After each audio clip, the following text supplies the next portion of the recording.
Morning po. Kamusta po tayo?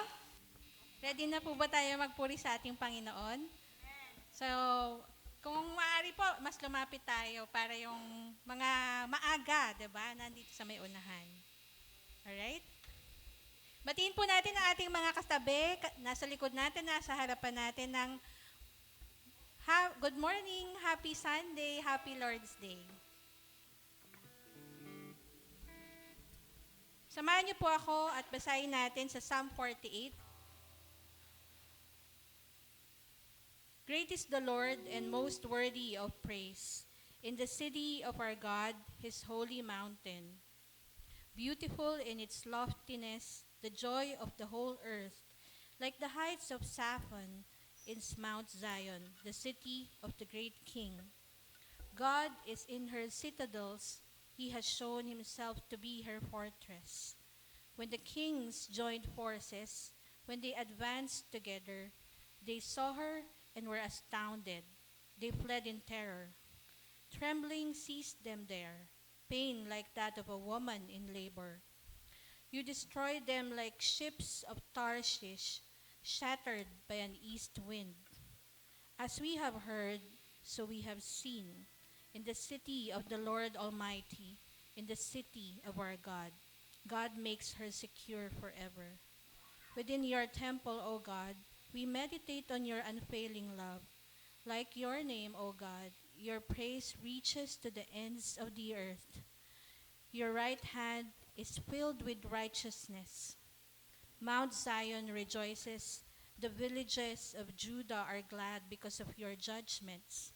Walk about Zion, go around her, count her towers, consider well her ramparts, view her citadels, that you may tell of them to the next generation.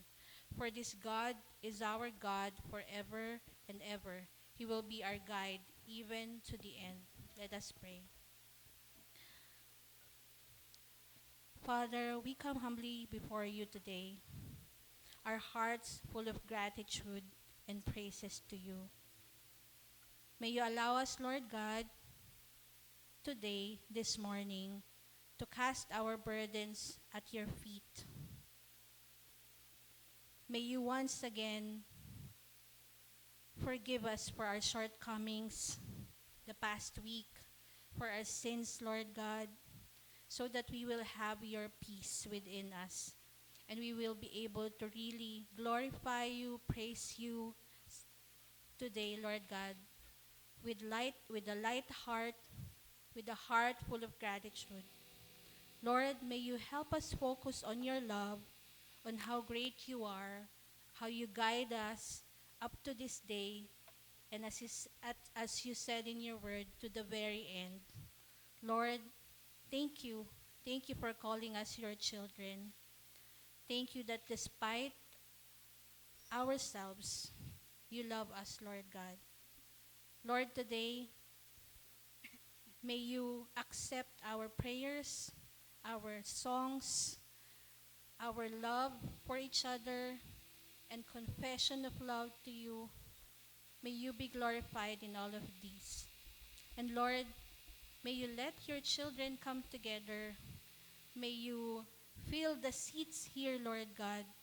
May all of us, Lord God, experience your blessing today. Bless us with your word, Lord God. And we pray for your speaker today. We pray for the song leader today and the band. We pray for everyone who will stand, Lord God, and facilitate the worship service. We pray for your for your prayer warriors, Lord God, here in this place and even in their homes. Lord, help us to come together and feel your presence among us, within us, in the midst of us. Lord, thank you for this wonderful day. We love you. In Jesus' name we pray. Amen.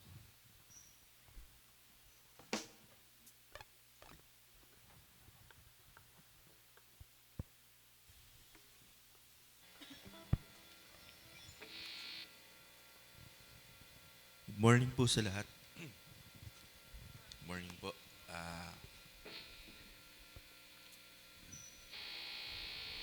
Happy Sunday po. Ating pong awitin ng ating Panginoon.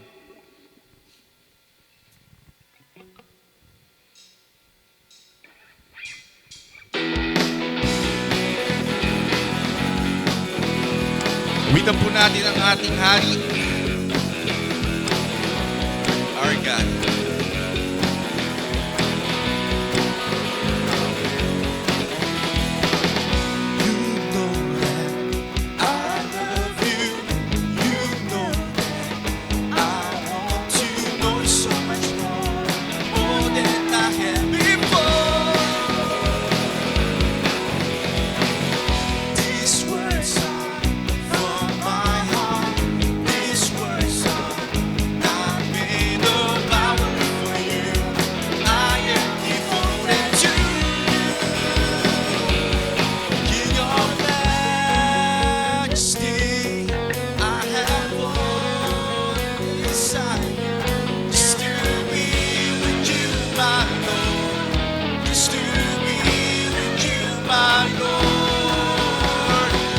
Jesus, you are Savior of my soul, and forever and ever I give my praises to you. You know that I love you. You know that I want to love so much more than I have before.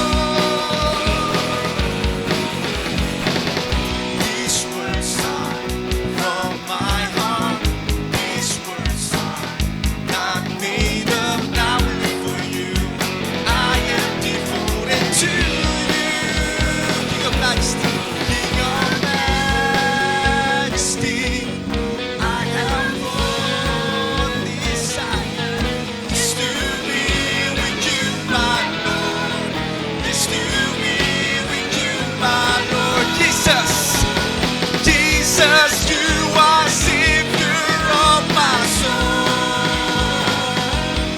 and forever and ever I give my praises to you. Jesus, Jesus, you are Savior of my soul, and forever and ever I give my praises to you.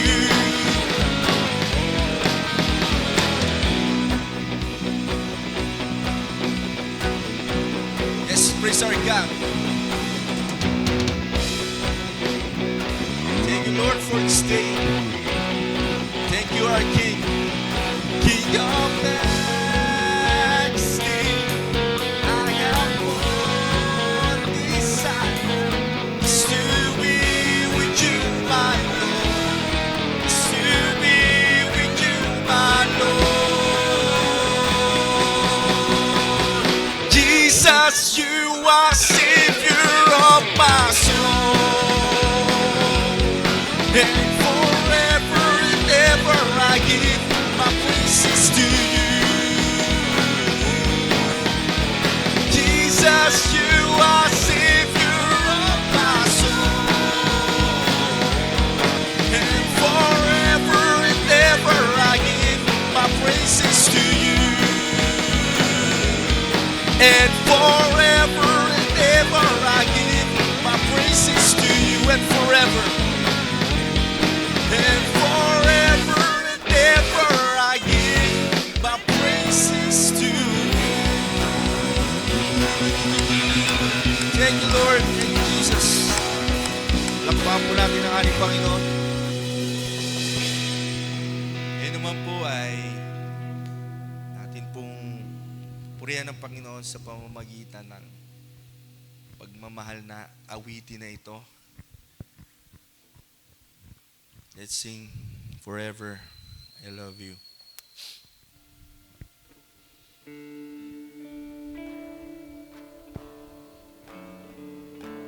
Yes, Lord. We love you, Lord.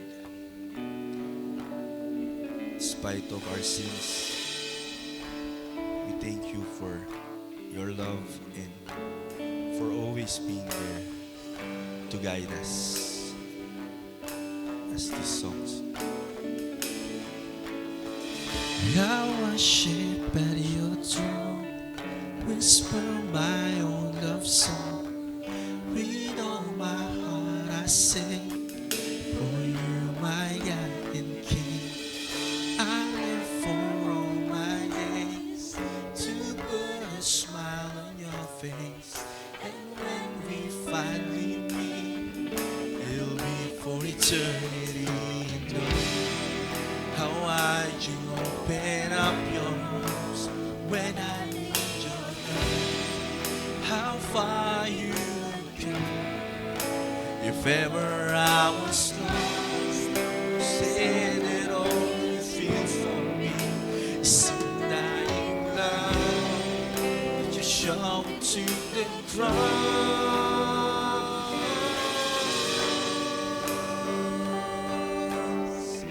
I worship you, my God. I worship you, my God. I love you. I love you. Forever I will sing. Forever I will be with you. Be with you. So again we sing our love song to God.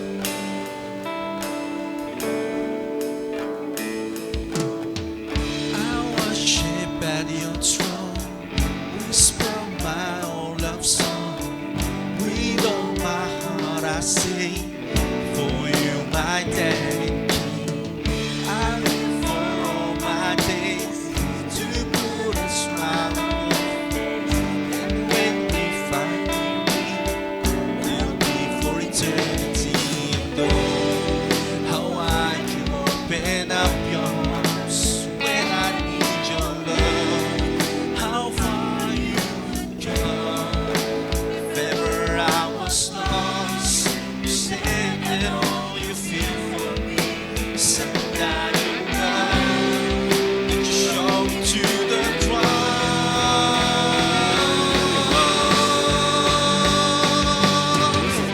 I worship you, my God. I worship you, my God. I love you. I love you. Forever I will sing. Forever I will be with you. I worship you. I worship you, my God. I worship you, my God. I love you. I love you. Forever I will sing. Forever I will be with you. Be with you.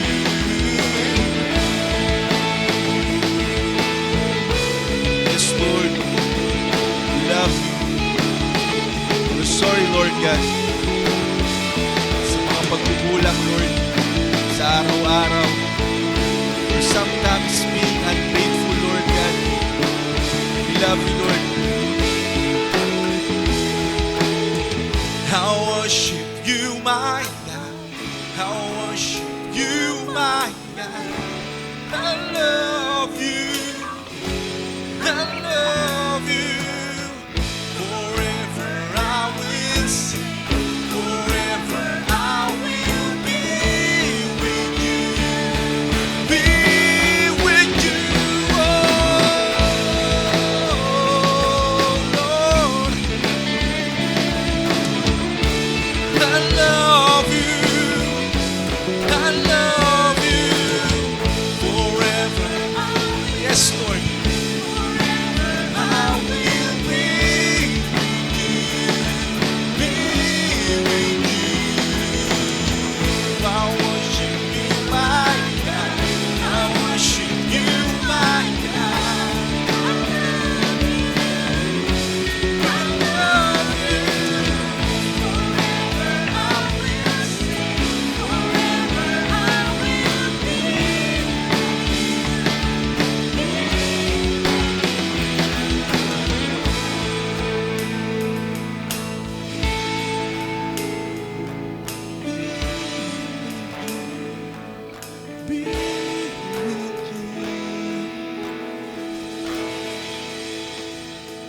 Lord, thank you, Panginoon.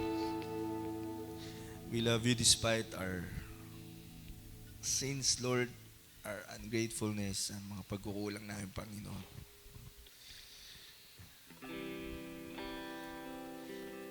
We give you all, Panginoon. Marami po dito sa amin, mga personal burdens, Lord. We lift it up to you, Lord.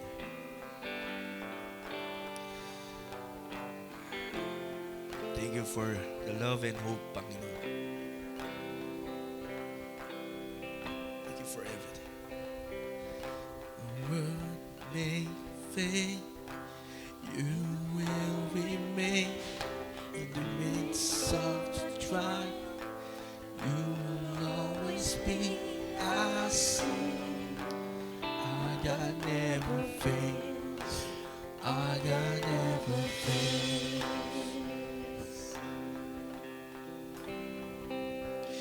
We don't end like you went over all. Though my heart may fail, you will always be our son. Our God never fails. Our God never fails. Praise in the morning, praise in the evening, praise when I'm laughing, praise when I'm grieving. There will be dancing, there will be singing. Upon injustice we will tell of our God, the hope of all hearts, the hope of all hearts is you. Your love never fades, your love never fades.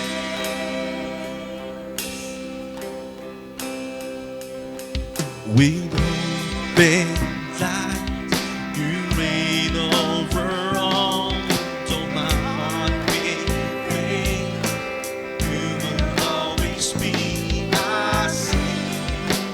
Our God never fades. Our God never fades. Oh, praise in the morning, praise in the evening, praise when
you, Lord.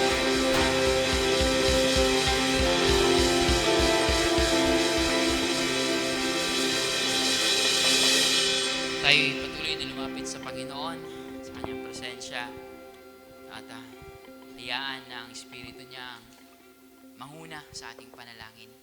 O Diyos, kami po ay lumalapit sa inyo at papakumbaba, Panginoon, kinikilala na kayo ang aming tanging pag-asa. Pag-asa ng lahat, pag-asa sa anumang pagkakataon. O Diyos, wala na pong ibang makakapagbigay sa amin, Panginoon, ng ganitong klaseng comfort na hindi kayang alisin sa amin ng ano pa mang mga pangyayari. You are the hope of all our hearts, Father. At dahil dyan, Panginoon, patuloy naming inilalapit din ang aming sarili sa inyo. Dahil alam namin, O Diyos, na sa inyo nanggagaling lahat ng aming kalakasan, lahat din, O Diyos, ng aming kakayanan, pag-aari, panahon, maraming mabubuting bagay pa, Panginoon, na sa inyo lahat nanggagaling. Nilalapit namin sarili dahil din, Panginoon, kailangan din namin ang inyong gabay, ang inyong pagtuturo sa amin, dahil kailangan po namin, O Diyos, ng tamang direksyon, ng inyong kalooban na siyang magbibigay sa amin ng buhay sa mundong ito, ng inyong katotohanan na siyang magiging liwanag namin sa anumang pagkakataon. Panginoon, maraming beses kami parang ay bumabagsak, nakakalimot at kakasala, Panginoon, nakakasakit sa aming kapwa, at nakakagawa ng kabiguan ng aming mga pangako, kabiguan ng aming mga responsibilidad, at ang aming mga ninanais na mapangyaring magaganda, mabubuting bagay. Ngunit kami, Panginoon, ay binibigyan ninyo ng katiyakan sa aming paglapit, paghingi ng kapatawaran, ay nariyang kayo handang tumanggap. Yakapin kami at linisin mula sa aming mga kasalanan. Dahil ang inyong kapatawaran na walang hanggan ay nariyan, O Diyos, para sa lahat ng inyong mga anak na nananampalataya at nagmamahal sa inyo. Nawa, Panginoon, ay patuloy din kaming lumago kahit dito, Panginoon, sa landas ng aming pagsisisi na punong-puno ng hinagpis at pagkamuhi sa aming mga nagawang kasalanan. Lumago kami mula rito, Panginoon, at maging malalim sa aming pagsunod sa kalooban, sa mga katuruan ninyo. Ang aming mga pagbagsak ay magiging panggagalingan ng aming pagtayong muli. At aming mga pagkakamali ay magiging dahilan ng aming pagkatuto palalo, Panginoon. Lahat ng mga pangyayaring negatibo sa aming buhay ay maghatid sa amin, Panginoon, sa inyong presensya. Dahil lamang din, Panginoon, sa iyong biyaya. Tulungan niyo po kami, Panginoon. Akayin niyo po kami ng patuloy ang direksyon namin sa anumang pagdapa, anumang pagkakamali, anumang pagbagsak. Ay titingala kami, maglalakad, papunta sa inyo. Palapit sa inyo, at sasandal sa inyo at uhugot ng kalakasan at kabanalan. Panginoong Diyos, nawa nga po, ito ang patuloy ninyong pagpala sa amin, O Diyos. Panalangin po namin, hindi lang aming mga sarili, kundi aming mga mahal sa buhay, O Diyos, aming pamilya, nawa ay mailapit din sila ng patuloy sa inyo, Panginoon. Aming mga magulang na may mga karamdaman, nasa mga edad na rin na nanghihina sila, Panginoon. Aming mga mahal sa buhay na nakakatanda sa amin, Panginoon. The ones, Lord, who have consumed most of their lives serving their family, loving us, sacrificing themselves for the sake of their loved ones. Lord, pagpalain niyo po ang aming mga magulang, aming mga lolo't lola, aming mga elderly, ang mga seniors, Panginoon, na sa kabila po, Panginoon, ng lahat ng naging pinagdaanan nila ay nananatili silang inspirasyon sa amin at gabay na nanggaling din naman, Panginoon, sa kanilang pananampalataya din sa inyo. Lord, hawakan niyo po sila at nawa lumalim pa sila sa kanilang pagtitiwala din po sa inyo. Lord, ang mahal namin sa buhay na kasama din namin sa tahanan, mga kapatid, mga anak, mga ate, kuya, mga tito, tita, Panginoon, naway maging sentro po ng aming pagsasama, ng aming mga relationships, ang iyong salita at ang iyong pagmamahal. Lord, ang mga bagay na ninanais namin na magkakasama, pinagdiriwang namin magkakasama, nawa mapangyari ang lahat ng ito, Panginoon, sa ilalim ng iyong kalooban at biyaya lamang. At kung merong mga hindi pagkakaintindihan, merong mga conflicts, yung iba po, Panginoon, na sobrang tagal na, Panginoon, na hindi nasasabi, o yung iba, Panginoon, na hindi pa nare-resolba kahit na nandyan. At Panginoon, nawa ay palambutin niyo po ang mga puso at ang pag-ibig at kalooban ninyo maging daan para sa pagkakasundo-sundo, pagkakapatawaran. Dahil, O Diyos, wala pong katumbas ang kapatawaran na ibinigay niyo sa amin at sakripisyo na ginawa niyo. Kami na gumawa ng kasalanan, kami na sobrang makasalanan ay kaya niyong pagsakripisyoan. Haalay ang iyong sarili upang makapag-alay ng kapatawaran at pagmamahal sa amin. Ganon din nawa ang maging ehemplo namin, Panginoon, sa pagkakasundo-sundo sa aming mga pamilya, sa aming mga tahanan, sa aming mga relationships, sa aming mga mahal sa buhay. Nilalapit din po namin ang mga may sakit, Panginoon, ang mga nagpapagamot, ang mga dumadaan sa mga tests, ang mga hindi makatayo, Panginoon, dahil sa karamdaman, ang mga kailangan pa magpa-check up, ang mga nag-oobserba sa kanilang mga sarili sa karamdaman, at may mga iniindang mga sakit na, Panginoon. Nilalapit namin sila sa inyo at yakapin niyo po sila. Pagalingin ayon sa inyong kalooban, Panginoon. At bigyan ng kalakasan at katiyakan ng iyong presensya. Provision, maging provision, Panginoon, para sa kanilang pagpapagamot, pagpapalakas, mga bilihin, O Diyos. Nilalapit din po namin sa inyo, mga mahal sa buhay, ng ilang mga pamilya, Panginoon, na may mga pumanaw na, Panginoon. Ang mga pamilyang ito na kagaya po ng pamilya, Panginoon, ng kamag-anak, ng mga ambida, pagpanaw natin Baby Jean, at ang lolo rin po ni Ryan, na pumanaw rin kagabi. Lord, ang mga pamilya nila, mga naiwan, mga mahal sa buhay, yakapin niyo po ng lubos, Panginoon, at samahan sa mga oras na ito, Panginoon, higit, Panginoon, sa mga bagay na kailangan nila ay ang inyong presensya, Panginoon, na magbibigay sa kanila ng kalakasan sa mga pinagdadaanan nila sa ngayon. Ibuhos niyo pong pagpapala sa kanila, Panginoon, ng provision at mga pangangailangan nila, Panginoon. Emotional, financial, mental, spiritual, Panginoon, lahat, Diyos. We lift them up to you, Panginoon. Mga kamag-anak din namin na nasa ibang bansa na dumadaan, ibang lugar na dumadaan sa kalungkutan sa mga pagkakataong ito, Panginoon. Nawa kumilos kayo na magbigay ng comfort, kapamaraanan din, O Diyos, na maibsan ng mga kalungkutan at ang pagkami sa isa't isa ng mga mahal sa buhay. Samahan niyo po sila, Panginoon. O Diyos, tinataasin po namin ang aming prayer focus, Panginoon, ang pamilyang Kabiente, pamilya ni Meg, Panginoon, we lift them up to you.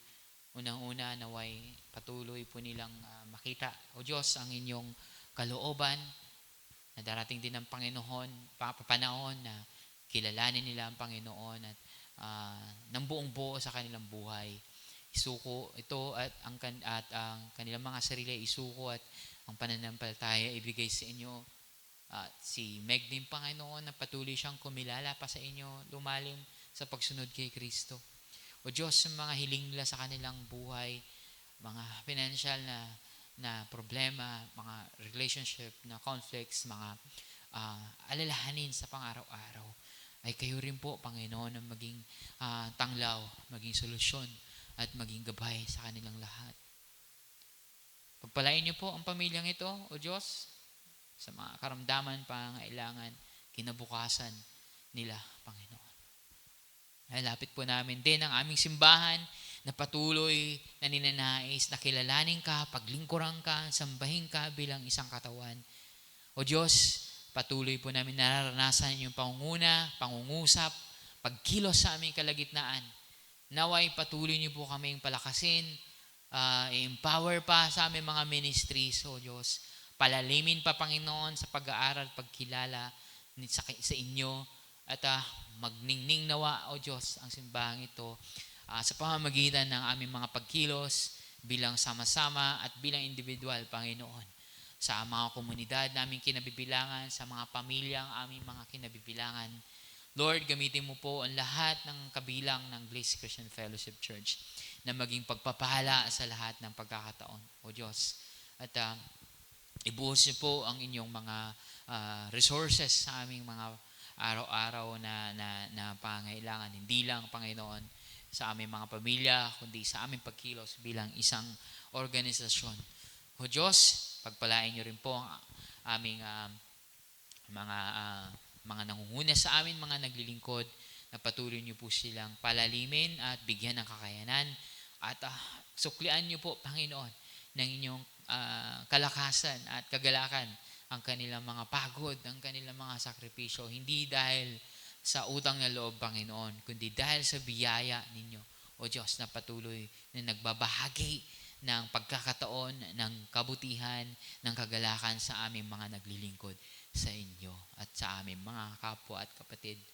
O Diyos, kayo rin po ang patuloy na kumilos sa amin din mga inaasikaso, kagaya po, Panginoon, ng mga papeles sa bangko, mga iniingatang pondo at mga government requirements, at maging, Panginoon, yung aming hinahangad na maayos na nawa na pag-transfer ng titulo, pangalan ng titulo, Panginoon, papunta sa aming organisasyon upang ma-maximize namin, Panginoon, ang purpose nito ayon sa pagkilos ninyo, ayon sa pagpapahayag ng Ebanghelyo at patuloy na paglaganap ng presensya ng inyong paghahari sa komunidad na ito at kung saan niyo po kami gagamitin, Panginoon. Tinataas po namin din ang aming bansa na patuloy na dumadaan, O Diyos, sa maraming hamon. Nawa, O Diyos, patuloy din kayong kumilos sa mga liderato, sa mga naglilingkod, at maging sa mga mamamayan na maghari nawa ang pagkakasundo-sundo. Ang hangarin, Panginoon, na matulungan ang mga mas nangangailangan, mapabuti, Panginoon, ang edukasyon, may angat ang kalidad ng serbisyo sa mamamayan ng mga ahensya, at malinis, Panginoon, ang aming mga kalsada, mga tahanan at mga komunidad mula sa mga droga, sa mga krimen, sa mga problemang masusolusyonan nawa, Panginoon, ng mga tao na naglilingkod sa inyo at maging mga mamamayan na umaasa, Panginoon. At nawa ang inyong salita, ang inyong pagpapala, ang inyong paggabay at katotohanan ay magsilbing ilaw sa aming mga komunidad at sa aming bansa, Panginoon. Gumamit po kayo ng napakarami pa pong mga lingkod bayan na kumikilala sa inyo at maging yung mga hindi kumikilala sa inyo, Panginoon, ay kilusan niyo po upang ang kalooban ninyo ang patuloy pa rin masunod. Hindi ang pagwawatak-watak, hindi ang pagkakanya-kanya, hindi ang mga sariling agenda, at ang mga ambisyon na hindi makakabuti sa aming bansa, Panginoon, kundi ang inyong kalooban na siya magiging pagpapala sa aming bayan. Lingapin niyo rin po, Panginoon, ang mga nangangailangan ng inyong kalinga, ang mga dumadaan sa pagsubok, ang mga barangay, ang mga pamilya, Panginoon, na dumaranas sa maraming problemang pangmamamayan. O Diyos, pangkomunidad, kayo po nawa ang magbigay ng mga kalutasan na nanggagaling, Panginoon, sa inyong salita, sa inyong pagkilos, at gamitin niyo po ang inyong mga anak, ang inyong mga komunidad, ang inyong mga kasimbahan, abutin at maging ilaw at asin sa mga pagkakataon nito. Panginoong Diyos, tinataas din po namin aming mundo na ang gulo-gulo po, Panginoon, na nawa ang tunay na hustisya, tunay na kapayapaan na maghari, hindi ang mga ambisyon ng mga bansa na nais lamang maging mas makapangyarihan pa, mas yumaman pa, at sa ngalan ng kanilang mga sariling interes ay nadadamay pa, Panginoon, ang seguridad, kapayapaan at kabutihan na nais sanang maranasan din ng mas marami pang mga bansa.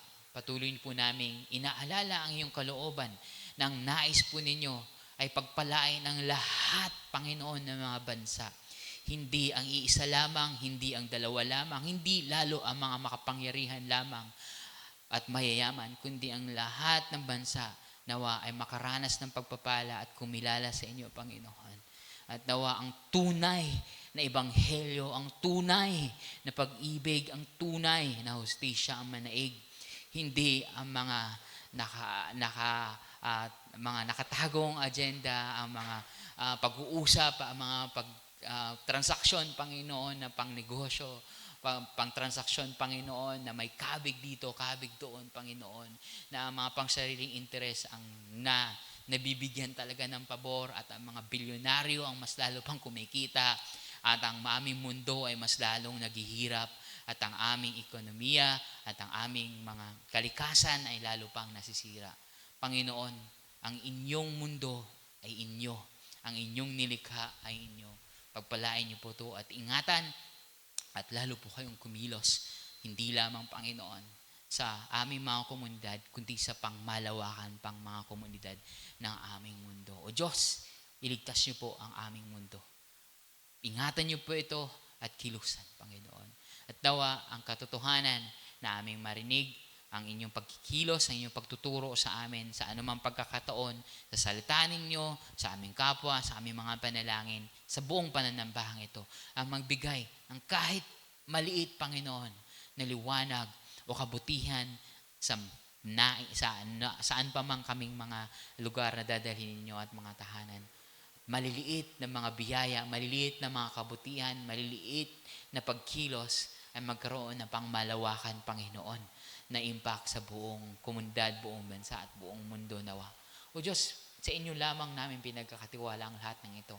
Ngunit hinihiling din namin, Panginoon, na inyong pagbiyaya at kalakasan, dahil inyo rin po kami binibigyan ng bahagi sa lahat ng pagkilos niyong ito. Iniaasa po namin, Panginoon, sa inyo lamang ang biyaya na aming kakailanganin sa araw-araw. O Diyos, salamat pong muli. Ito po ang lahat ng aming panalangin sa tanging pangalan ni Jesus. Amen at amen.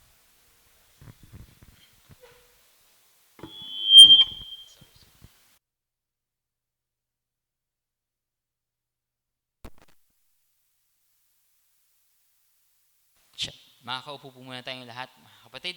Magandang umaga po sa inyong lahat. Salamat po sa lahat ng mga nanguna sa atin sa pananambahan at patuloy pa na maglilingkod hanggang sa pagtatapos ng ating pananambahan.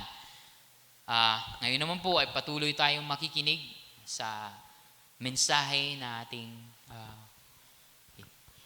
ihahango mula sa salita ng Diyos at magiging gabay din sa ating pagkatuto, pag-uusap ng patuloy sa ating tema na tungkol sa families and relationships, all in the name of the Lord. Now, ang ating pong title ng mensahe sa umagang ito na shinare ko po sa group chat is encouraging the faith of our younger family members. Dahil yung mga younger family members, yung mga kasama natin, kung ikaw man ay tatay o nanay o kuya o ate o tito, tita o lolo, lola, magkaroon nawa tayo ng hangarin na lumago ang mga mas nakakabata sa atin sa Panginoon. Na eventually sila ang magpupuno ng mga upuang bakante na yan. Hindi lang yan. That's a very short-sighted goal na eventually sila rin ang maglilingkod at mag-aabot pa ng maraming tao. And eventually sila din ang kikilos sa mga mamamayan, sa mga pamilya, sa mga komunidad at sa ating bansa at magdadala ng pag-asa na nanggagaling sa Panginoong Jesus. Ngunit ang mga nakakabata nating mga kasamahan ay iba't ibang mga henerasyon yan. Di ba? Mayroong mga millennials, mga Gen Z, mga Gen Alpha, at yung bago ngayon na Generation Beta. Pag nababanggit ko po ba yung mga bagay na yun, yung mga generations na yun, ano po mga pumapasok sa isip ninyo? And mahalaga kasi na aware pa rin tayo sa kanila kung nais natin silang gabayan. Like for example, kami mga millennials, ano po ba ang naaalala niyo sa amin? Ang mga millennials, kami yung mga mula sa analog to digital technology. Kami yung tinatawag na bridge. Kasi kami yung mas nakakaalam kung paano nagmula yung mga bagay-bagay na technology ngayon hanggang sa kung paano sila nag-evolve ngayon. Kami yung bridge sa mga paano ba ito i-save? Paano ba mag-send ng ganitong file? Paano ba mag-convert ng ganito sa mga mas nakababata naman ngayon na most of the time na-take for granted yung technology but they don't know how it actually affects them. Because wala silang comparison sa buhay noon, sa buhay ngayon. Samantalang ang millennials, meron. That's why we're called the bridge. Kaya nga, kami rin yung tinatawag na digital natives. Kasi sa amin nag-umpisa yung mga trabahong purely internet na lang, purely technology na lang. Kami rin yung tinatawag na digital nomads, na nagtatrabaho kung saan-saan, dala-dala yung mga laptop. And ito palagi nakakalimutan ng mga tao na mga millennials kagaya ko, hindi na po kami yung next gen. Ito madalas sinaing ko sa mga organisasyon lalo na kahit sa mga malalaking organisasyon outside the church or outside. Ang tawag pa rin sa amin, next generation leaders. Si Mark Zuckerberg po ay hindi next generation leader. Si Mark Zuckerberg halos kaedad ko lang po, ang may-ari po ng Meta. So kami po ang millennials, kami na po ang new leaders ng technology industry, technology-driven industries at ibang mga big industries sa buong mundo. So technically, younger pa rin, pero hindi na po kami new generation leaders or next generation leaders dahil matagal na pong nag-umpisa ang mga millennials. So if you think about that, what's their faith? Ano po ba yung pananampalataya namin at paano po ba kami haabutin ang mga kagaya namin? Now, Gen Z, sila yung mga digital consumers. Meaning, nung ipinanganak sila, nandyan na yung internet, nandyan na yung cellphone, nandyan na yung mga technology na tinatamasa natin ngayon. Nandyan na, eventually, dumating yung mga social media, dumating yung TikTok. And somehow, disconnected na sila sa mga traditions at sa old ways of life. Like buhay sa probinsya, buhay sa ganito. Maliban na lang kung doon sila sa probinsya pinanganak. But the same time, this generation is very informed. Very informed. Kasi at the tip of their fingertips, kaya nilang alamin yung mga kaya gusto nilang alamin. Iba't iba nga lang yung mga nalalaman nila, pero they're very informed. Now, andyan yung Generation Alpha. Meron bang Generation Alpha dito? Sila Kaiser, sila Kiel. Ang mga Generation Alpha, sila yung mga lumaking, hindi naman lahat, pero sila yung tinatawag madalas na iPad generation. Dahil sila ay tinulungan na matuto mula sa pagkabata pala ng mga gadgets nila. Inabutan na rin nila yung social media, but in its second generation form na. Hindi nila inabutan yung Facebook nung puro farming pa lang ginagawa ng mga tao sa Facebook. And yung Ito crucial, mga kapatid.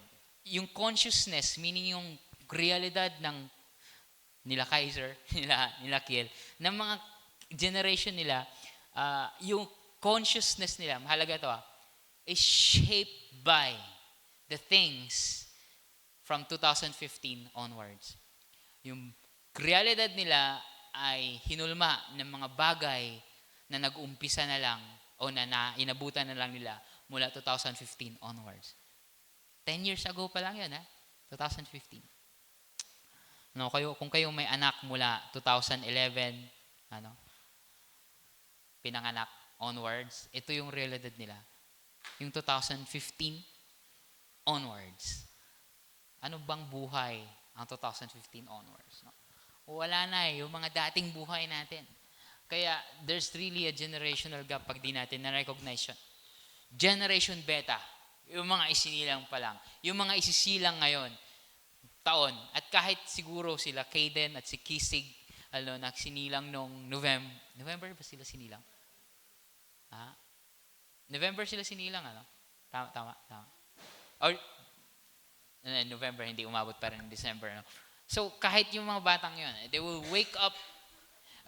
We don't know what really the future is, pero itong fearless prediction ko, na nakikita naman natin ngayon, sila yung mga henerasyon, nagigising sa isang mundo o realidad na hinulma ng artificial intelligence.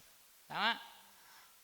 And the more we become responsible or irresponsible sa pagkatuto, paggamit, at pag-unawa ng teknolohiyang yan, will shape our next generation, especially yung generation Beta. So lahat yun, i-consider natin sa pananampalataya na meron sila. Tama? Hindi pwedeng one size fits all lang tayo sa approach natin sa relationships natin with our younger families, with our younger family members. So today, somehow, tignan natin yung importance of guiding younger members in the faith. And yung foundation nito at ano yung mga somehow truths na makikita natin mula sa scripture. Now I realize nung pinag-uusapan namin to ng mga elders kung ano na palaging sinasabi palagi tayong ni-remind na karamihan ng mga utos sa Biblia ay talaga nag-a-apply sa simbahan, not in the family of believers, not necessarily in the family na biological. Pero kung sisuriin mo, meron din naman here and there mga truths na mahuhugot natin of how we can apply our faith sa kanya-kanya nating mga pamilya. And at the same time, of course, dahil ang mga sulat ni Apostol Pablo ay para sa mga simbahan at hindi directly para sa mga pamilya. So we have to be wise in extracting lessons and truths mula sa mga sinulat sa Biblia kung paano natin siya may apply sa kanya-kanya nating mga tahanan. So we will discuss about that and we will look at yung isa sa mga pinaka-importanting family sa New Testament. I've preached on this, I think 2 years ago or last year, but from a different angle. From a parent's angle lang yon. Ito, we will discuss this as a community ng mga adults who are supposed to be guiding our younger generations. So, hingin ko po lahat na tumayo at basahin po natin ang Luke chapter 2, 21 to 24, and then tatalon tayo sa conclusion ng chapters, verse 39 to 40. Luke chapter 2, 21 to 24, and verse 39 to 40. Hindi pala siya conclusion ng chapter, but conclusion ng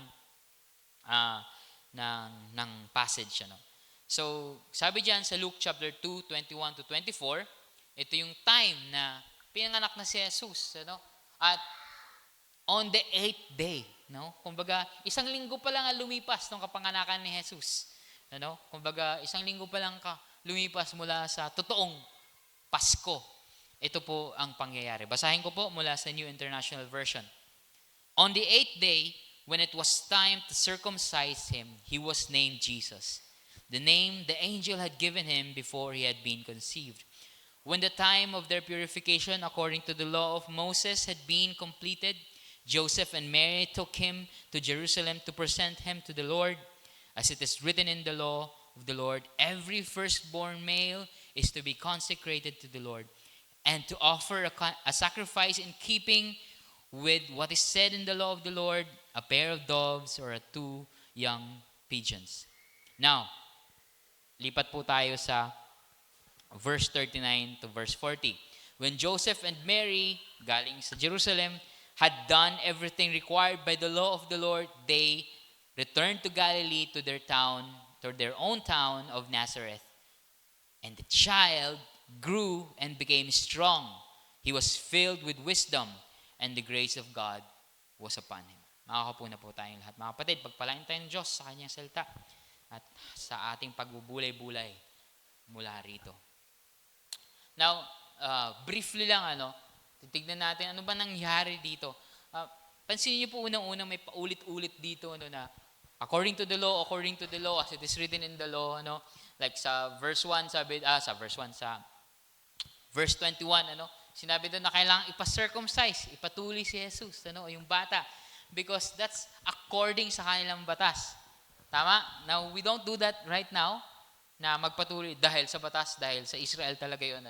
But nakasanayan na natin, and for some practical and medical reasons, ginagawa natin yun. But that's very different sa kanila because kaya nangyayari sa kanila mainly dahil yan ang iniutos sa mga Israelita. To be circumcised according to the law. Pangalawa, binanggit din dyan na pinangalanan si Jesus according naman sa Panginoon na sinabi ng angel Gabriel. And then, kailangan nilang magantay ng 33 more days para si Mary na siyang nanganak, kasama yan sa purification policies nila o batas nila ng isang nanganak dahil nag-bleed siya. Tama? Pag nanganak, dumudugo, di ba? Nagdudugo, may dugo. And it's a symbol for death sa perspective ng religious system ng Israel. And therefore, hindi dahil sa madumi yung babae, kundi yung dugo symbolizes death, ay kailangan after 33 days ay mag-alay siya ng purification sa templo after niyang manganak. And then, pang-apat, meron ding purification offering na ginawa si Mary according to the law. And dahil may options yan at dahil mahirap lang sila Mary, ang kanyang inalay lang ay a pair of doves, mga kalapati lang, ang kanyang kayang ialay dahil mahirap lang na pamilya si Joseph and si Mary. Pero may option naman sa batas para sa mga kagaya nila. At yun nga yung mga kalapati. And then, kailangan din ialay si Jesus dahil siya ay isang firstborn. Na yung panganay na lalaki ay kailangan din ialay sa templo. So, kasama din yun. According to the law din yun. And then, Mary and Joseph were together in this, in bringing Jesus papunta sa temple. And then, in some other times, pupunta ulit sila sa temple for some other occasions and other important activities sa temple nila. So, if mapapansin niyo po, mga kapatid, Joseph and Mary are very devoted sa faith nila. Tama po? Joseph and Mary are very devoted. Kaya ito kailangan banggitin ni Luke na siyang sumulat ng binasa natin. Dahil nais niya ipakita sa atin na itong mag-asawang to, itong mga adults na ito, itong mga older generation na ito, hindi naman sila ganun ka-old kasi teenager pa lang si Mary and probably in his young early 20s or probably early 30s itong si Joseph, depende. Hindi naman binanggit yan. Pero somehow they're starting a family. Tama po?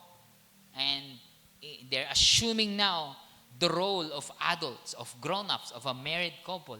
And pinapakita sa atin ni Luke kung anong klase silang mga tao. Sabi ni Joel B. Green, Luke's focus remains clear. He presents Jesus' family as obedient to the Lord unquestionably pious. Sabi ni Joel B. Green sa kanyang commentary. Meaning, there's no question. Tapat si Mary and si Joseph sa Panginoon. They are devoted. Yung mga magulang ni Jesus demonstrated faithfulness to God. Kahit baby pa lang si Jesus. And lumaki si Jesus kasama yung dalawang taong yan, na dinedicate ang kanilang buhay sa Panginoon. At Luke pointed that out. Nais ipaalam sa atin ni Luke yan. Because it's very important. If we are wondering ano ba nangyari kay Jesus Christ mula 2 years old hanggang sa kanya, 12 years old hanggang sa kung ano pa mga younger years niya, hanggang teenage siya. Basically, ito yung mga clues na meron tayo. Jesus, the reality of Jesus, yung consciousness ni Jesus as a human being was shaped mainly by 2 grown-ups, 2 adults na kasama niya sa pamilya who have dedicated their lives sa Panginoon. Nasasabihin kasi natin bigla na, si Jesus is God. So, madali lang naman yun. It doesn't matter kung good or bad ang kanyang pamilya. Let's remember na that's not how it works. Jesus is also 100% human being. And sabi nga sa Hebrews, maging yung suffering niya is part of His growth and maturity to become perfect as a human being. Mula nung bata pa siya.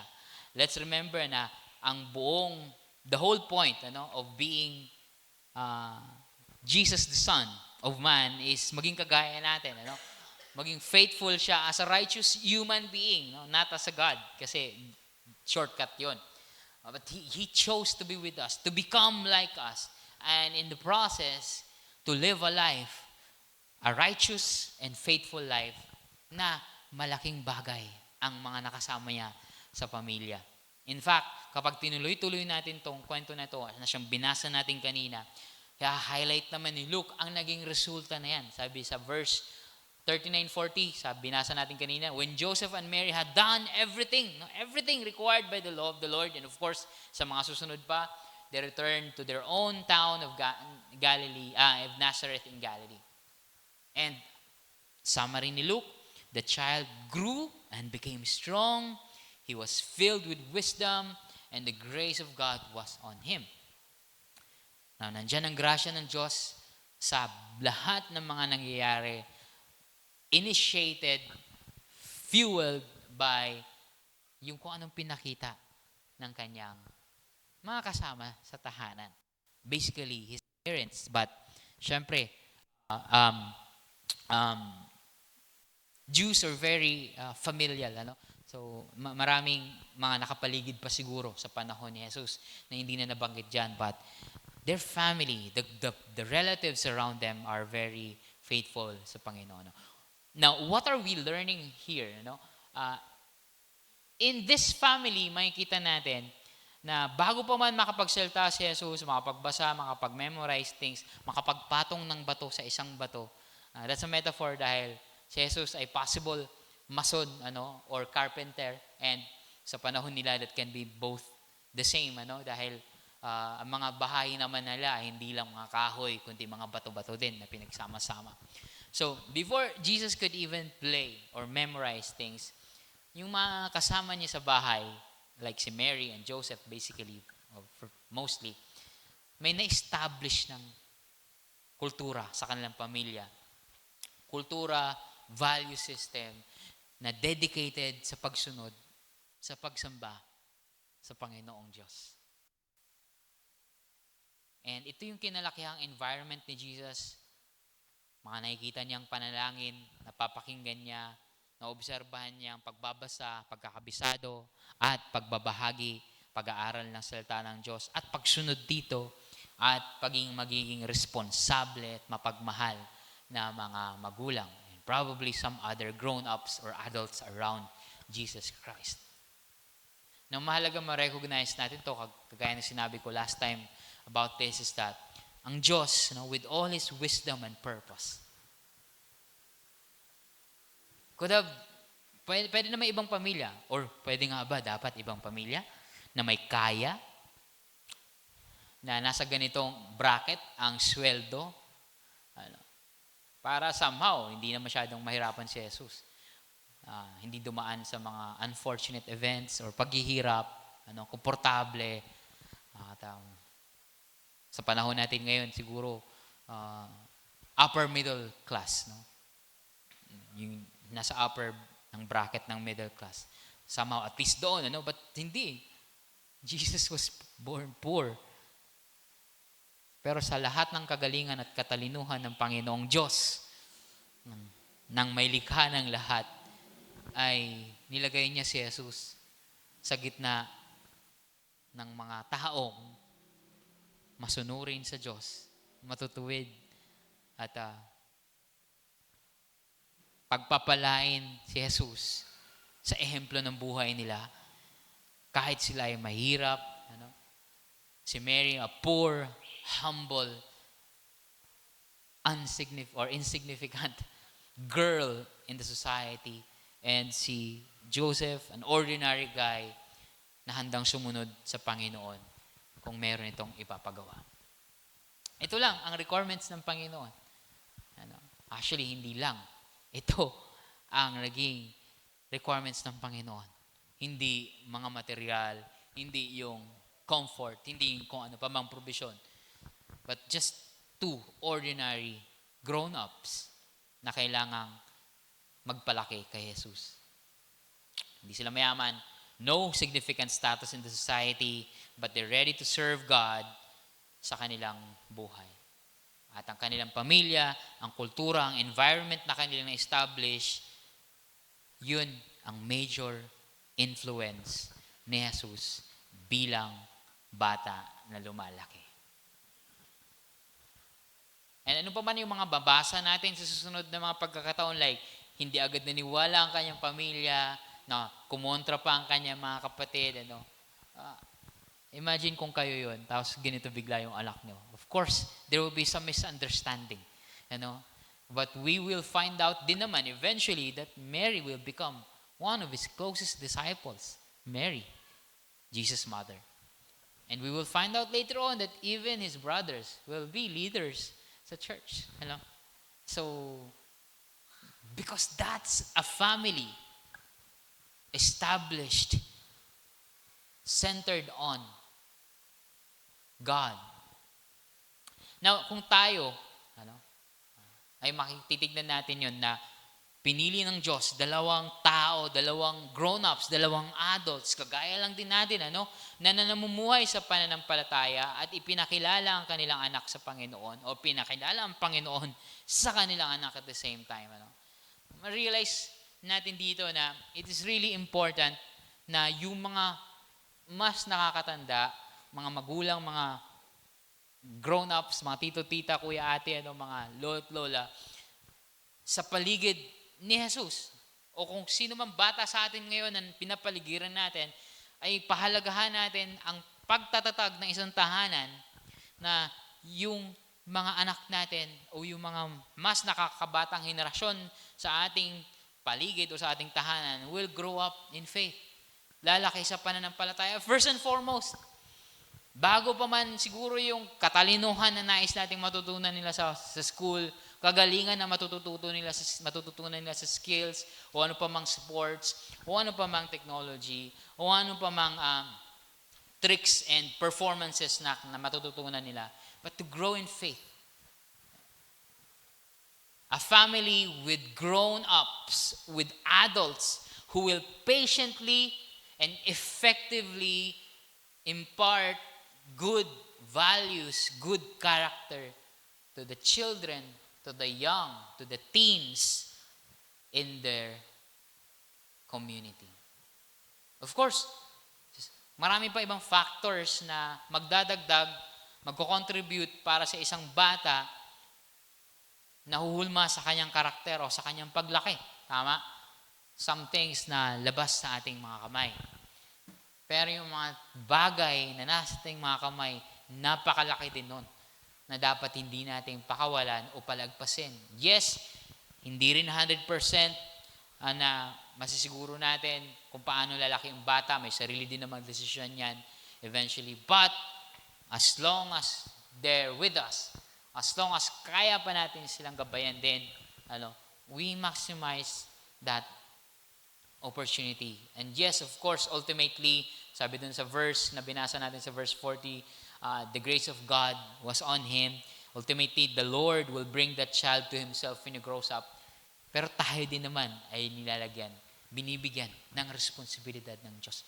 Paulit-ulit, tinuturo sa atin sa Biblia, the Bible reminds us repeatedly that the role of parents, of adults, of grown-ups, is crucial in shaping the mind, the heart, the character of the young people, of children.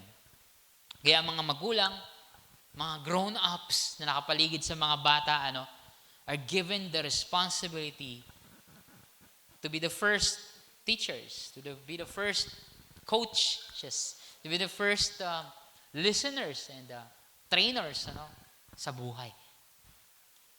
We are supposed to be the ones to introduce God to them. To help children understand, makilala nila yung Panginoon, yung mga katuruan, at yung mga kapamaraanan kung paano din nila ma-express ang pananampalataya nila at pagtitiwala nila sa Panginoon. That's very important. And there's a sense na sinasabi natin palagi na obligasyon to ng tatay, Ang tama lang naman. Pero this is actually a shared responsibility if we read the Bible closely. It's a shared responsibility na binibigay mula pa man sa Old Testament sa atin. So, ibig sabihin, kahit hindi ikaw yung mismong magulang, kung ninang ka or ninong or tito or tita o kuya ka na mas nakakatanda, the grown-ups are to help children know the Lord at a very young age. Now, sa sarili kong experience, hindi necessarily as a father, but sa paghahawak sa mga kabataan at paghawak sa youth ministry in so many years, na-realize ko na yung mga nakakausap ko mga magulang o nakakasalamuha na mga magulang, hindi lang dito sa church natin, kahit sa wider, sa CBAP, sa denomination natin, I realize na marami mga magulang o yung mga grown-ups, meron silang sincere na intentions sa kanilang mga kabataan at mga bata na makilala ang Panginoon. Minsan nga, ito nga, ang naging problema ko pa nga dito sa CBAP, sa mga churches na tinulungan natin mag-organize ng mga youth fellowship, mga camps, mga kung ano-ano mga gawain para sa mga kabataan. Ang gusto pa ng mga magulang at mga pastor ay gumawa pa kami ng mga follow-up activities sa kanilang mga simbahan. Which, tumatanggi na ako pagka gano'n. Kasi, kayo naman ang mga pastor niyan. Kayo naman ang mga magulang yan. Kayo naman ang kasama at mga leader niyan sa simbahan. Di ba? Bakit nyo pa iaasa sa aming mga volunteers lang din naman na may kanya-kanya din mga simbahan? I want to emphasize the fact na sincere sila, pero marami ding beses they're lost as to what they shall do in bringing up the kids, the young people, to the Lord. Na kahit yung sinseridad na yan ay natatabunan na-overwhelm ng ano ba dapat gawin? And hopefully, sana, yung mga magagandang at mabubuting intention na yan, ay mag-umpisa muna sa commitment. Hindi yung basta-basta iaasa na lang agad, kundi commitment, tanggapin, na it's our duty, it's our responsibility, and we should be intentional about the faith of our younger family members. It has to start there. Tama po? Na kayo mismo, tayo mismo, tanggapin natin yun. It is our burden to guide the younger generations. And kasama dapat yun sa pakikitungo natin sa kanila, sa kung paano natin iniehemplo ang pananampalataya sa kanila. It has to start with us. Are we deeply concerned? And are we accepting the responsibility about that? But first, of course, about our own faith. Yes? It starts with us. Kung tinatanggap natin yung responsibilidad na yan, mas bibigat yung responsibilidad natin na magpakalalim sa Panginoon at pagsunod sa Panginoon sa atin mismo, mga buhay. Tama po? Ano ba yung mga practices na ginagawa natin, sineset natin sa tahanan, yung kultura at mga values na i-introduce natin sa ating pamilya? Minsan, bata pa lang, na-introduce natin sa kanilang konsumerismo. Na there's a thin line between providing for them, tama, and yung sanayin natin sila sa consumerism. Now, there's a thin line between using technology to help us or versus yung technology na ang nagtuturo sa kanila. What are our commitments sa paglago? Do we commit sa pagsunod sa Panginoong Jesus sa kahit saang anggulo o bahagi, aspeto ng ating buhay? Adults must own up the responsibility of training the younger family members in the faith, firstly by committing themselves sa pananampalataya. Siyempre, mga bagong magulang, new parents like me should take that great opportunity habang nasa pa lang sila, formative years, in training or to building values of the kingdom of God sa ating mga tahanan. We have that wonderful opportunity. Yun yung pro. Yung con naman dyan, pag nalagpasan mo yan, mahirap na. Yung first 3, 2 to 7 or 8 or 9 or 10 years, the formative years of their faith. Kung lumaki sila sa mga panahon na yun, hindi nila nakikita yung mga parents na nagsisimba. Paano pa i-expect natin? That's why I'm seeing a lot of younger generation today. Even if they identify with the church, in their lifestyle, I consider them unchurched. Kasi ang church naman is hindi lang yung building. Tama? Church is the people of faith. Kung hindi ko nakikitaan sa kanila yung practices of faith, then hindi sila churched. Kahit pa minsan umattend sila ng church. But they're living as if they're unchurched. Kasi hindi nila kasalanan yun. Because the generation that came before them, hindi naman nakikita nagsisimba eh. Hindi naman nakikita nila pinapahalaga ng Biblia. Hindi nila pinakikita kung paano manalangin. Hindi nila pinapakita. So it's basically the fault of the older generations kung bakit ganito ang pananampalataya. Bago tayo magsalita, mga kabataan ngayon, bago tayo magsalita ng gano'n, sino ba ang naghulma sa kanila? Ang naghatid sa kanila sa landas na yan? Tayo, di ba? Tayo. Before we judge the next generations, tayo ang unang nahuhusgahan. It's our responsibility. Tayo rin nag-create ng technology. Tayo rin nag-create ng kultura. Tayo rin nag-create ng environment na to para sa kanila. Tayo rin sumira ng kalikasan para sa kanila. Tayo rin ng kung ano-ano nag-introduce ng mga bagong bagay sa kanila. So it's basically us who are responsible. Parents naman with older children na syempre, nandun na eh. Nung naging Kristiyano ka, nandyan na sila. They're older na. I think the best way for them is not to force our belief sa kanila. Hindi nagagana yun na persahin mo sila. Because they can decide on their own. It starts with being teenagers. Siguro mahalaga is to coach and guide them. To walk alongside them dahil may kanya-kanya na yung problema na hindi sinasabi sa inyo. Naranasan nyo na rin naman yan. Naranasan ko rin naman yan bilang isang rebelding anak. And what really mattered to us, to me, are those those grown-ups na naggabay sa akin. Hindi ko masisisi yung mga magulang ko of how they handled ng times na nagloko ako. Kasalanan ko naman yun. Pero what really mattered to me ay mga kagaya ni Uncle Jet and Auntie Lorna who were there for me, who listened to me. And they're there.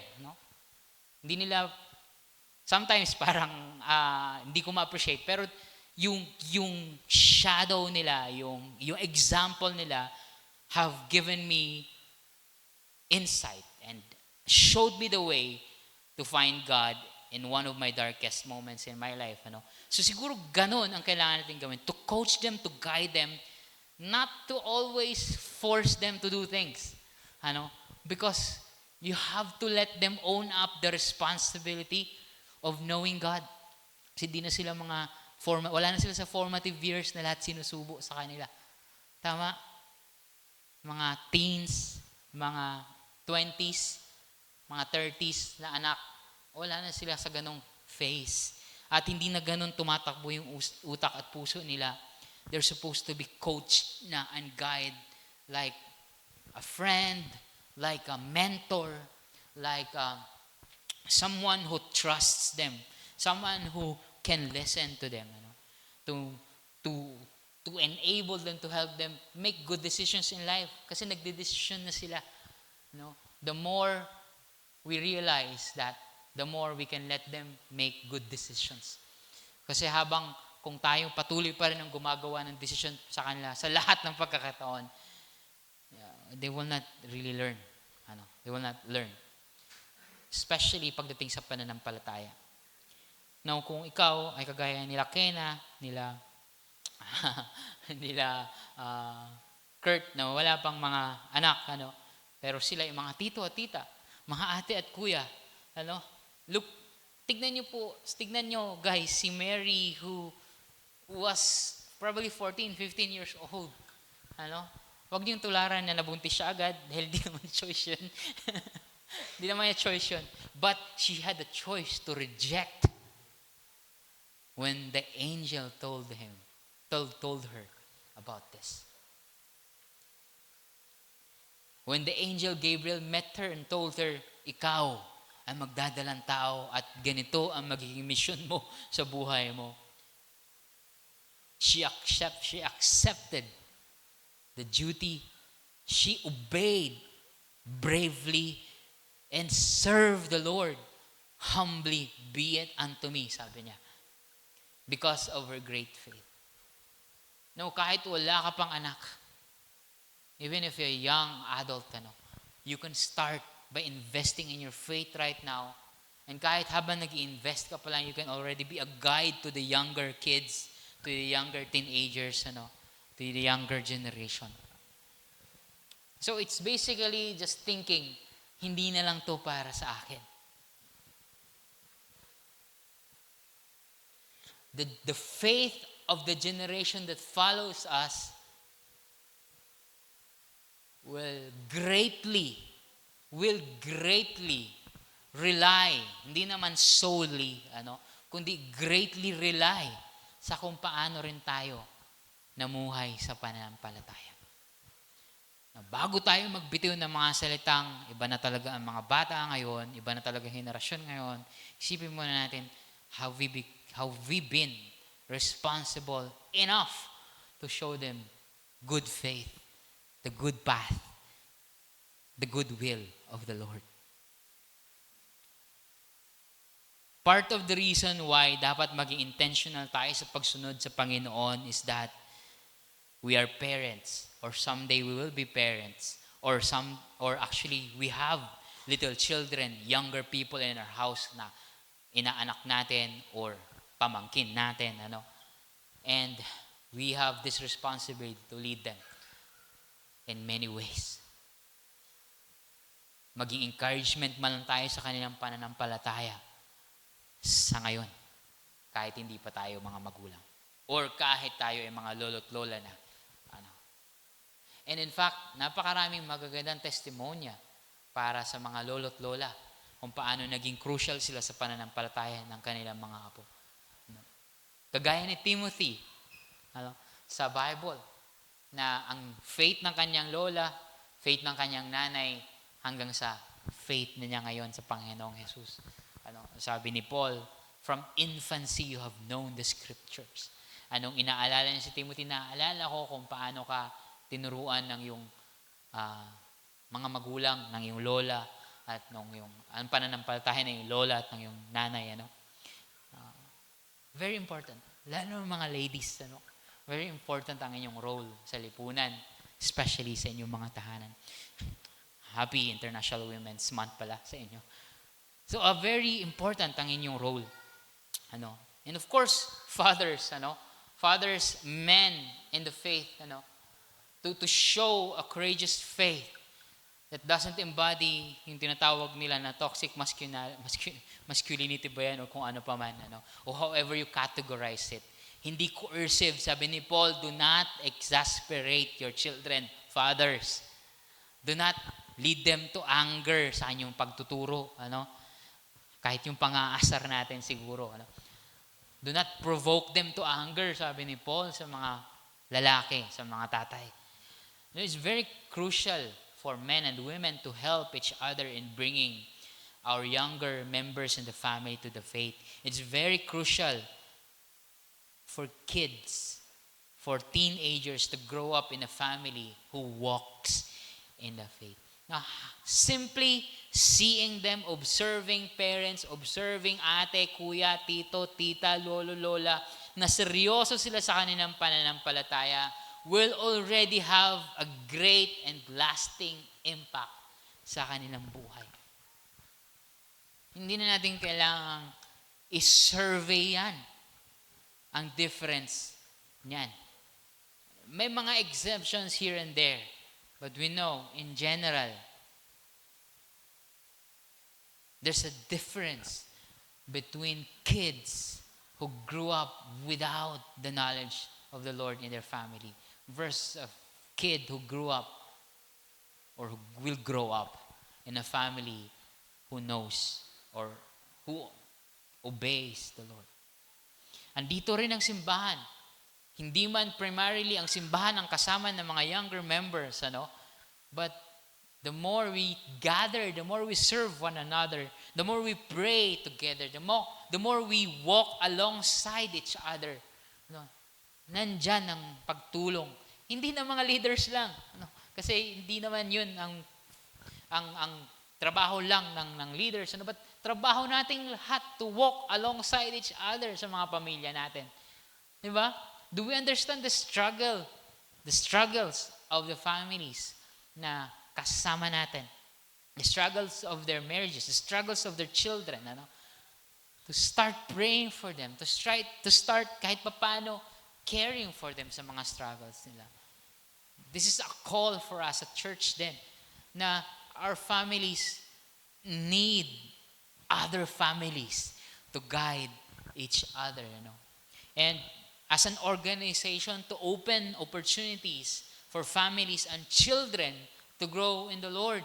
Like yung mga Sunday school, yung vacation Bible school, yung Bible studies, Yung ma-familiarize lang natin sa younger generation how the faith of the Lord is being expressed, not forced, but expressed by tayo mismo. I also want to emphasize kung gaano ka-crucial it is na maging wise tayo, maging sensitive tayo, maging considerate tayo, maging equipped din tayo in dealing with the younger generations. Kagaya ng mga binanggit ko kanina sa umpisa, how do we know them? How do we know the differences of those generations? Sometimes,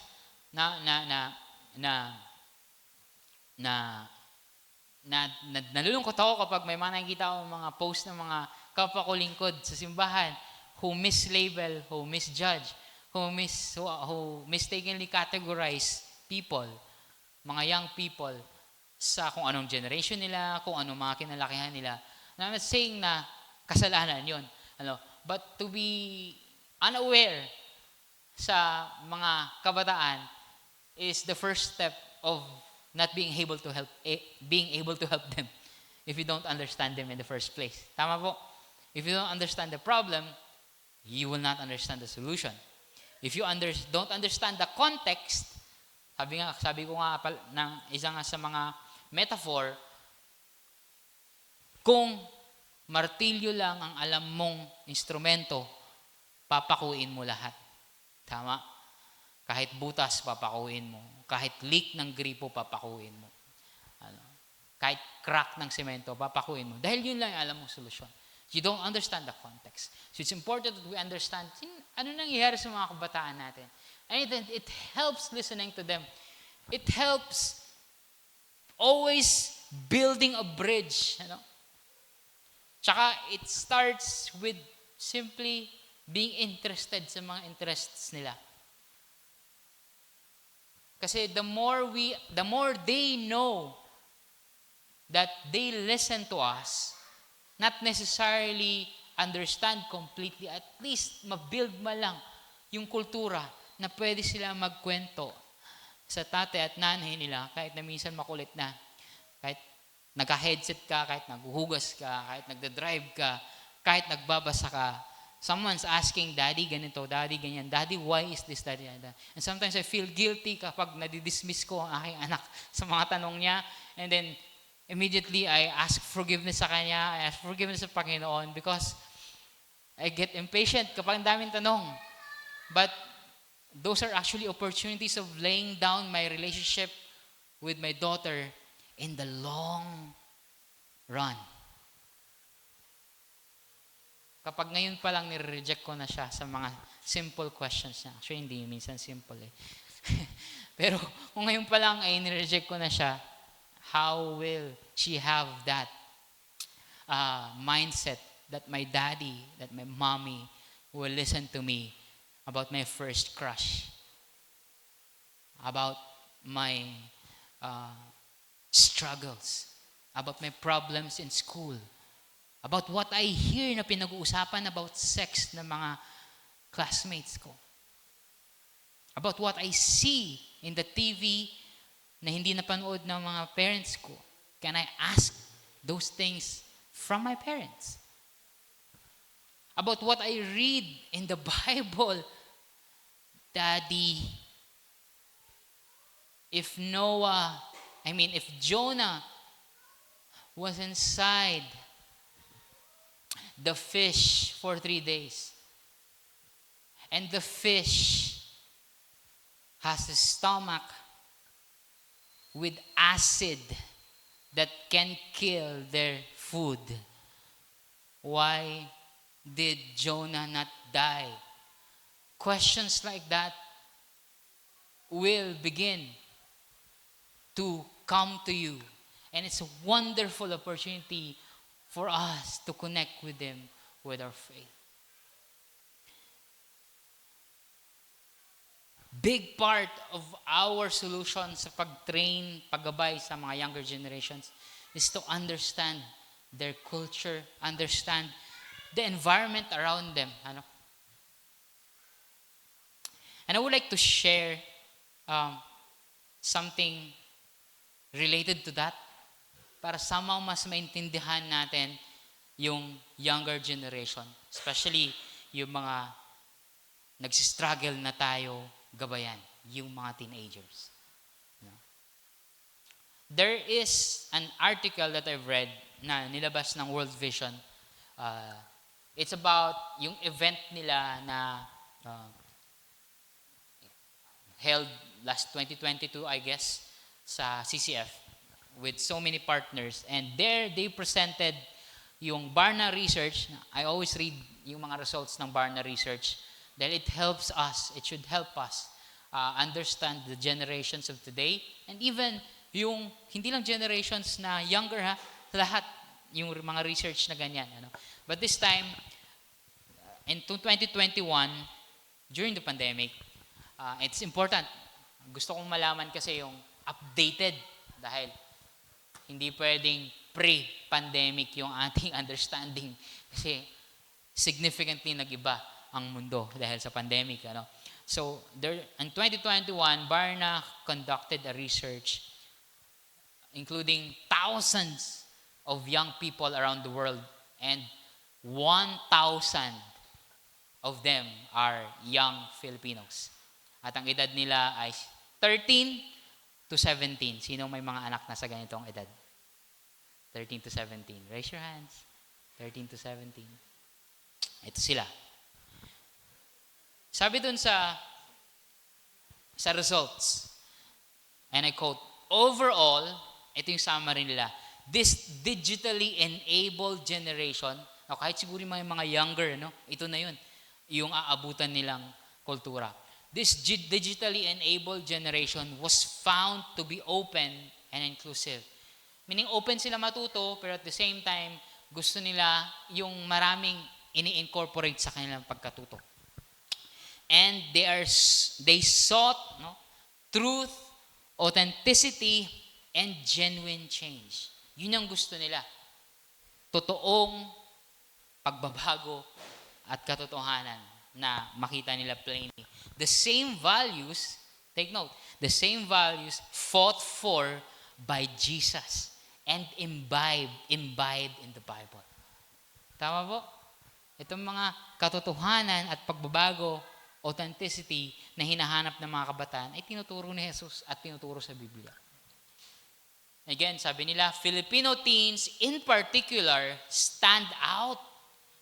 Medyo lumalamang daw yung ating mga kabataan among their global peers in matters of emotional health and security. At isa sa mga interesting note doon is that sabi doon, they're seeking emotional health and security from their church. And as a primarily Christian country, 88% evangelical and Catholic, teens have the support and guidance to express their faith because of churches. Now, sabi ko, they agree more that Christ represents love, hope, care, generosity, and trustworthiness. Kasama yun sa survey. They agree na ganun ang nire-represent ni Christ. Love, hope, care, generosity, trustworthiness.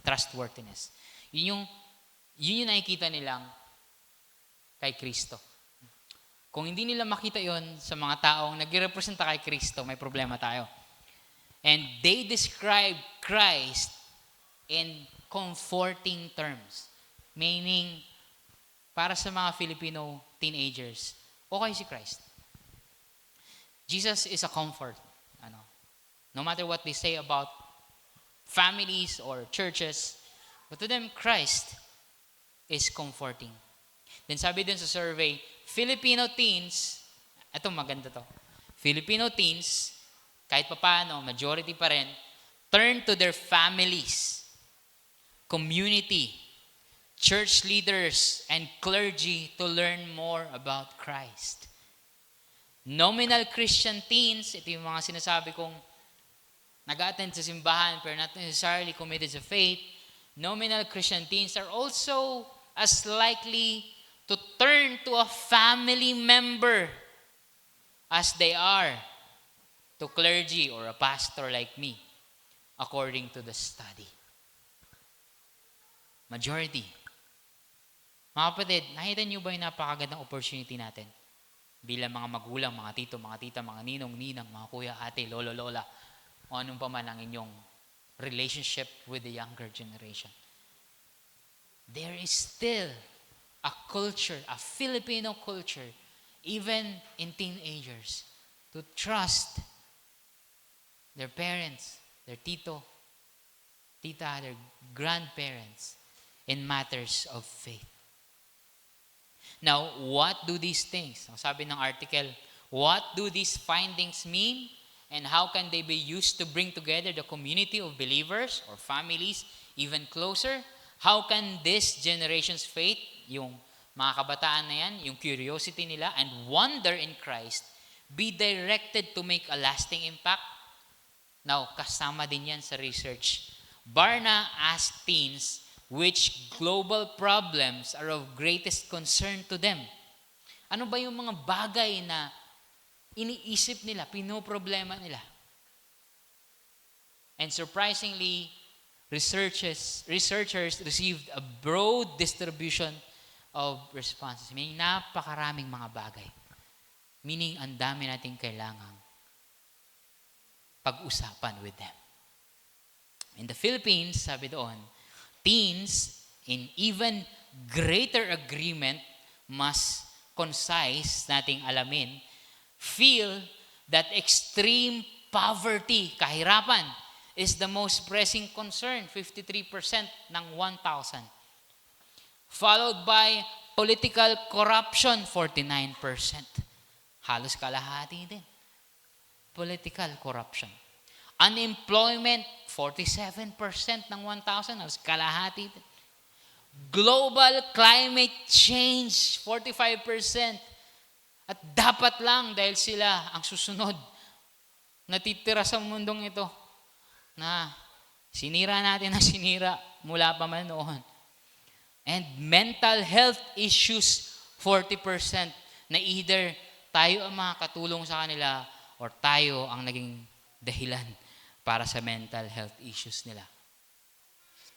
Mga kapatid, yun ang major issues. Marami pang iba, pero those are the most pressing concerns na sa tingin nila na dapat na-address ng mga tao.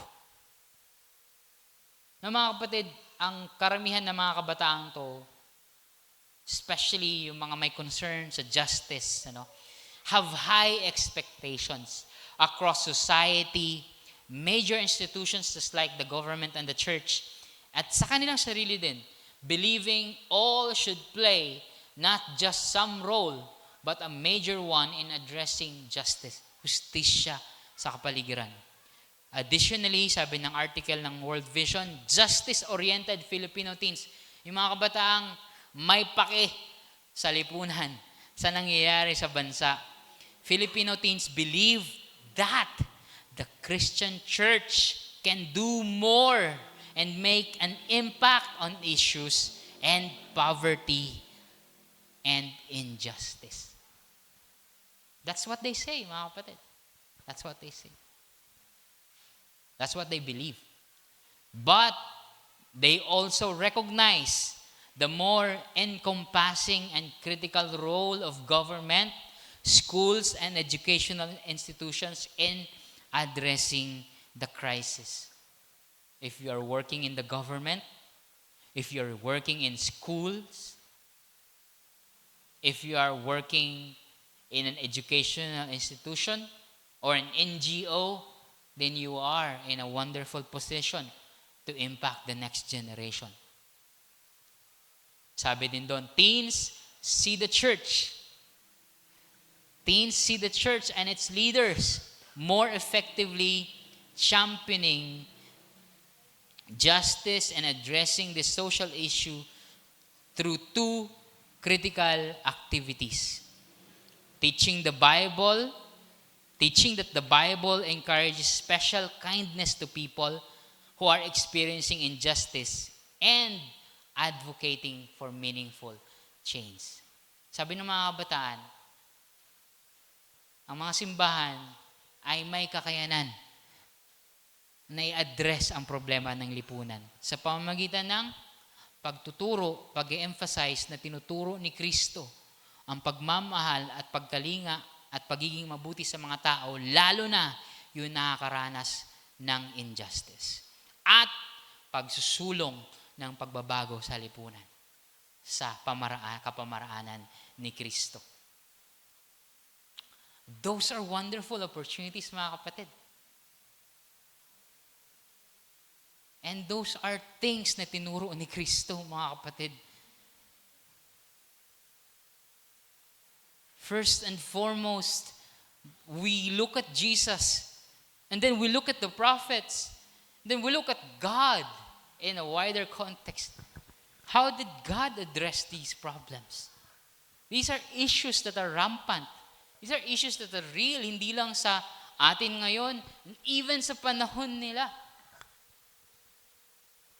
From the very beginning, nung kiniliwsan ng Panginoon ang kanyang mga piniling tao para maghatid ng kanyang kalooban hanggang sa pagdating ni Jesus.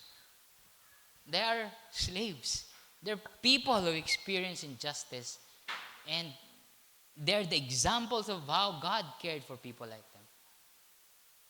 And eventually, maging pagbabago din. Dala-dala ang mabuting balita ng paghahari ng Panginoon at kapatawaran ng Panginoong Diyos na siyang mag-uumpisa ng kabutihan at pagmamahal natin sa kapwa na magiging dahilan din para kalingain ang ating kapwa. Hello? We should help one another. Actually, itong mga nalaman natin na mga bagay na to should help us connect with our younger generation. Dahil ito ang nasa puso nila. so that we can help one another and address together and isama sila dito to learn more from Jesus in addressing these problems. Now, last fellowship, last Sunday, 12:30 na. Last Sunday, we had a wonderful time. After ng message, I opened a question and response. No, I let them ask questions. Kung anong struggle nila o nakikita nila yung struggle sa pagsunod kay Kristo or sa pagsunod bilang ilaw at asin na iniutos sa atin ni Kristo. Now, ilan sa mga, actually, ang mga tanong nila ay ganire. Ang mga tanong nila ay ganito. Paano kung ang mga nakakasalamuha ko ay hindi naniniwala na ang mga turo ni Jesus ay radical at relevant sa mga problema ng mundo? Pangalawa, may nagtanong, anong dapat kong gawin kung nakikita ko sa harap mismo ang injustice o kamalian? Mag-respond ba ako? Paano ko ako mag-respond? These are questions asked by teenagers and young people. Pangatlo, may nagtanong, kung magagalit ako sa kamalian, sa kasalanan, sa injustice, kagaya ng pagkagalit ng mga tao sa Biblia na ehemplo natin tungkol sa mga kasalanan, magalit sa kasalanan, magalit sa pagkakamali, magalit sa injustisya. Paano ko masasabi na yung galit ko ay masama o galit ito na nanggagaling sa pagmamahal ko sa Diyos at sa pagmamahal ko ng katotohanan ng justice? Yun yung mga tanong nila. Meron pang pahabol na tanong. Sabi ng ilang mga nagtuturo, si Jesus daw at ang Christianity is just a set of ideals, a set of philosophy. And what's the difference? Is it even true? Is Jesus even true if he is just an idealistic embodiment of the teachings that he taught or the philosophies? Those are the questions asked. At mga kapatid, hindi ito mga kabataan sa labas ng simbahan. Mga kabataan ito nakasama natin. Those are questions asked by your children, asked by your young people. And I'm glad that some of them asked them. Alam ko marami pang gusto magtanong. There are even young people na mahiyain na magme-message sa akin, Kuya Kate, patulong sa ganito. Kuya Kate or Pastor Kate, anong dapat kong pakinggan na podcast para mas lumalim pa sa pagkilala ko sa Bible? May nagtatanong nun. Using technology to understand the Bible, they're asking me those questions. And I hope when they come to each and every one of us, matutulungan din natin sila because sometimes, ang hirap sumagot sa mga tanong nila. Ang hirap sumagot. Sana magkatulungan tayo dito, mga kapatid. We need to be equipped with the teachings of Jesus na kagaya kong sinasabi, maintindihan ang word at maintindihan ang world. But this time, dahil sa mga issues na ito na dala-dala ng mga kabataan, to hear the word so that we can heal the world. At magkatulungan sana tayo dito. And with that, I close with this passage from the Bible. Babasahin ko po mula sa ang salita ng Diyos, Tagalog Contemporary, Psalm 78, 1-7. Sabi dito ng psalmist, mga kababayan, ang mga turo ko'y inyong pakinggan. Tuturuan ko kayo sa pamamagitan ng kasaysayan. Sasabihin ko sa inyo ang mga lihim na katotohanan ng nakaraan. Napakinggan na natin ito at nalaman. Sinabi ito sa atin ng mga ninuno. Huwag natin itong ilihim sa ating mga anak. Sabihin din natin ito sa mga susunod na salinlahi. Sabihin natin sa kanila ang kapangyarihan ng Panginoon at ang mga kahanga-hanga niyang gawa. Ibinigay niya ang kanyang mga kautusan ng mga mamamayan, sa mga mamamayan ng Israel na mula pa sa lahi ni Jacob. Iniutos niya ito sa ating mga ninuno na ituro ito sa kanilang mga anak. Upang malaman din ito ng mga susunod na lahi at nang ituro rin nila ito sa kanilang mga anak. Sa ganitong paraan, magtitiwala sila sa Diyos at hindi nila makakalimutan ang kanyang ginawa at susundin nila ang kanyang mga utos. Tayo mga nakakatanda, we grown-ups, we adults, how do we relate with the younger people? We must own up the responsibility of teaching and training the younger family members, not just in our church, in our family, in our homes, about faith, about Jesus. And with that, dapat lumuhod tayo palagi sa Panginoon. Tayo, lahat, to beg for God's grace to empower us, to equip us in guiding the next generations. May God help us sa napakalaking tungkulin na ito.